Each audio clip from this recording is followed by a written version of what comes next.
Hello, everyone, and welcome to English Maestro. I'm Emma, and I'm so happy you've joined us today. Every week, we'll bring you immersive English stories that help you improve your listening vocabulary, pronunciation, and speaking naturally.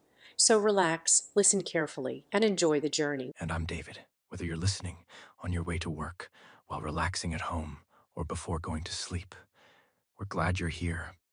Today's story is called The Stranger on Platform 9. As you listen, don't worry if you don't understand every word. Just enjoy the story and let your English improve naturally. At the end of today's episode, we'll also explain some useful words and expressions from the story. Ready? Let's begin. Part 1. A rainy evening. Have you ever met someone for only a few minutes and somehow remembered them for years? Sometimes, the shortest conversations leave the deepest memories. And sometimes one unexpected meeting can change your life forever. Our story begins on a rainy Thursday evening in London. It was nearly 6 o'clock. People hurried through the station after finishing work. Shoes echoed across the wet platform. Train doors opened and closed. The smell of fresh coffee drifted through the air. Attention, please.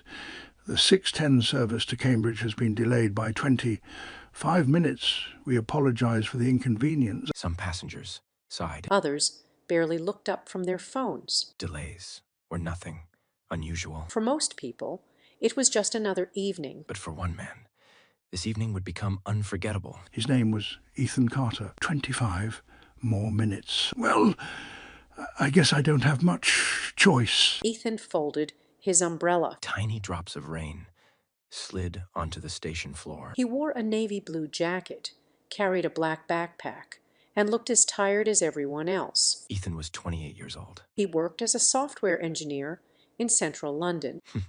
He enjoyed quiet places, good books, and strong coffee. He wasn't the kind of person who started conversations with strangers. In fact, he usually avoided them. I think we've all met someone like Ethan. Or maybe we've been Ethan ourselves. Quiet people often notice the little things that everyone else misses. And Ethan noticed something unusual almost immediately. Across platform 9, a woman stood completely still. She wore a dark green coat. Her silver hair rested neatly on her shoulders. In one hand, she held an old brown leather suitcase. It looked worn, as though it had traveled for many years. She wasn't checking her phone. She wasn't reading. She wasn't talking. She simply watched the railway tracks. Almost as though she were waiting for something, or someone. That is strange. Ethan looked away. A train arrived. Dozens of passengers stepped off. Others rushed inside before the doors closed. Within moments,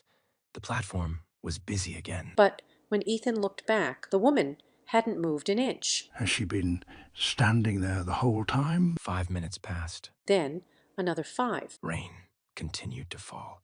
Outside, People came and went. trains arrived and departed. Yet the woman remained exactly where she was. There was something peaceful about her. Not lonely, not sad, just patient. Have you ever looked at someone and wondered what their story might be? Every stranger is carrying a story we'll probably never hear. Ethan couldn't stop wondering about hers. Maybe she is waiting for her husband, or perhaps someone missed their train. No, it feels like something else. Suddenly, The woman slowly turned her head. Their eyes met. She smiled. Not the quick smile people give out of politeness. It was calm, kind, and strangely familiar. do I know her? Ethan looked behind him. Maybe she was smiling at someone else. But there was no one there. When he looked back, she was still smiling. He felt something he couldn't explain. Not fear, not excitement, just curiosity. I don't know about you, David, but if someone smiled at me like that, I'd probably smile back. I would too, but I'm not sure I'd walk over. Ethan wasn't sure either. Should I go? No, that is silly. I don't even know her. He picked up his backpack. He started walking toward another bench. Then he stopped. Why does it feel like she is waiting for me? He turned around once more. The woman gave a small nod. It wasn't an invitation. It wasn't a request. It was almost as if she already knew he would come. Ethan took a deep breath. One step, Then Another. Slowly, he crossed platform 9. He stopped a few feet away from her. Excuse me, are you waiting for someone? Yes. I've been waiting for a very long time. Are they running late? You could say that I've been waiting for almost 20 years. Ethan froze. 20 years? No one waits 20 years for a train. So who was she waiting for? And why had she chosen platform 9? The stranger on platform 9. Ethan stood there, unable to say a word. The woman continued smiling, as though 20 years were no more than a few minutes. 20 years? Yes, it is a long time to wait, isn't it? Ethan looked around the platform. Maybe she is joking. She has to be. He forced a small smile. Are you waiting for a family member? In a way, yes, not for a husband, not for a friend, for someone who promised he would come home. Have they called you? No, not for 20 years. Ethan wasn't sure what to say. Was she confused? Had she forgotten where she was? You think I'm a little strange, don't you? Oh, no, I didn't mean. It is all right. Most people think that. They usually smile politely, and then they walk away. But you stayed, I suppose. I'm curious. Curiosity is a wonderful thing. It often leads us to stories we never expected to hear. Ethan glanced toward the railway tracks. Rain continued to fall beyond the glass roof. Trains came and went.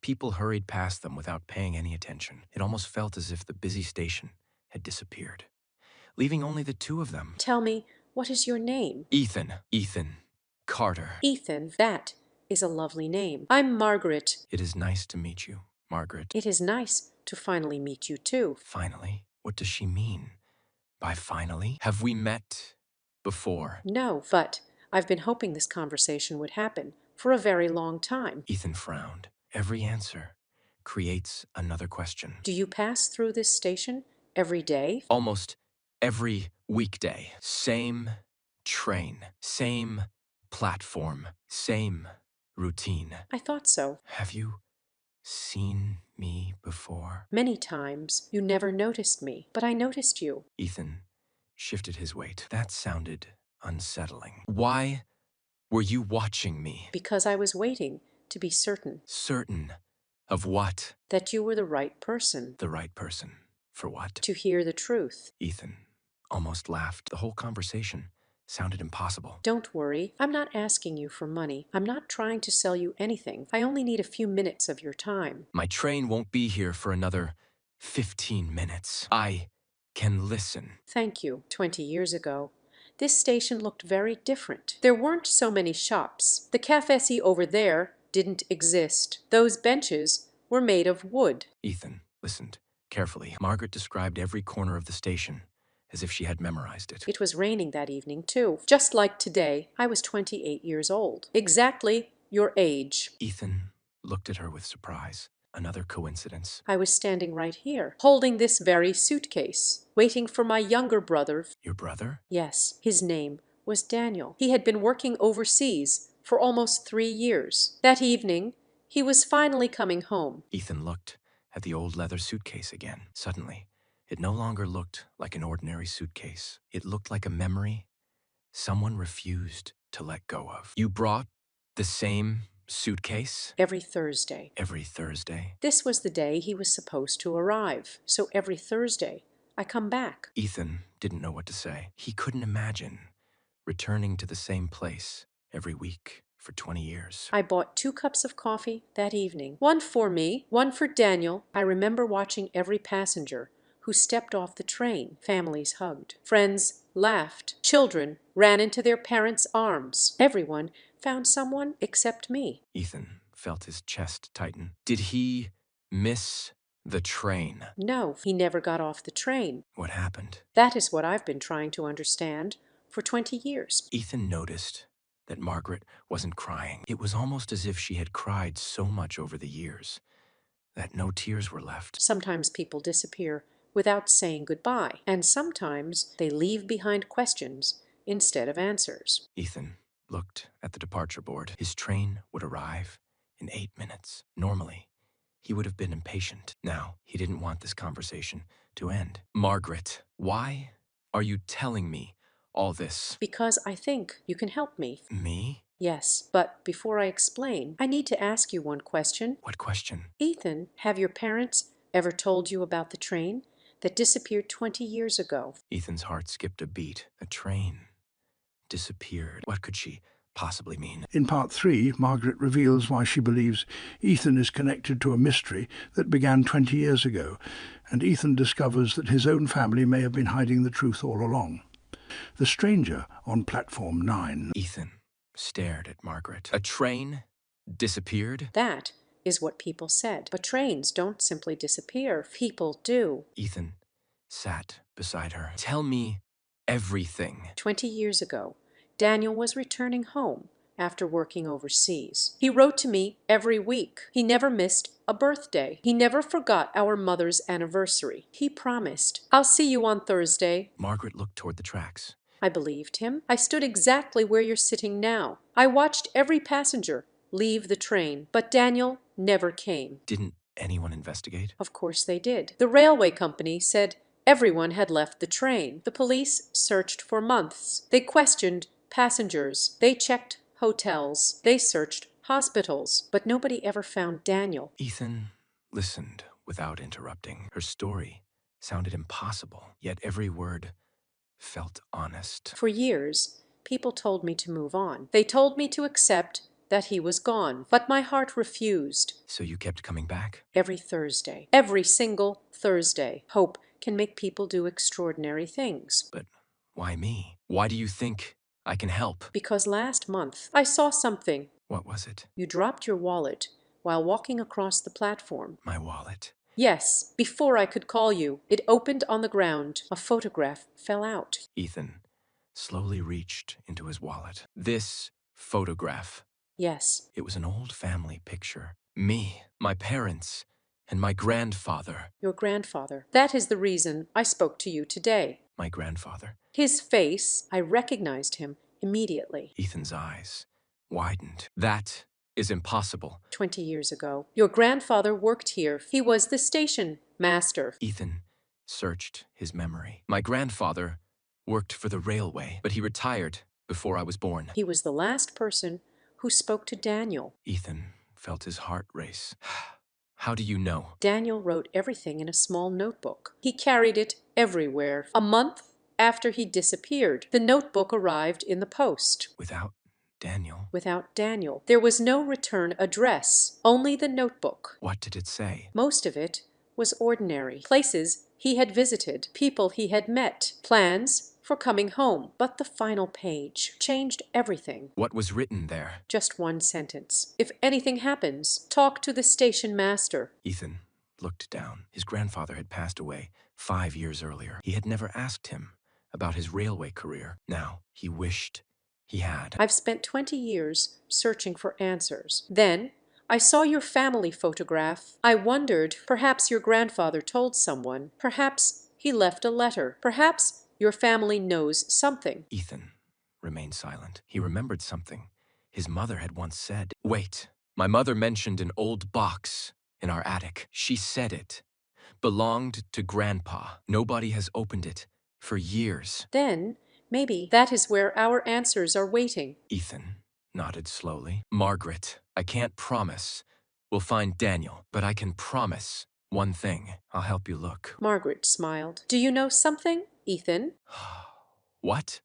For the first time in 20 years, I don't feel like I'm waiting alone anymore. The announcement echoed through the station. The train to Cambridge is now arriving on platform 9. Ethan looked toward his train. I should go. Yes, your train is here, and perhaps so is the beginning of another journey. Ethan smiled. I'll come back next Thursday. I'll be here. He stepped onto the train. As the doors closed, he looked back through the window. Margaret was still standing there, holding her old leather suitcase. But this time, she wasn't waiting alone. And that is where today's story comes to an end. We hope you enjoyed listening to The Stranger on Platform 9. Stories are one of the best ways to improve your English because they help you learn vocabulary, grammar, pronunciation, and natural expressions in context. If you learned something new today, don't forget to listen again. Each time you hear the story, you'll notice new words and understand even more. Join us in the next episode for another immersive English story here on English Maestro. Until next time, keep listening, keep practicing, and keep believing in yourself. Goodbye, and take care.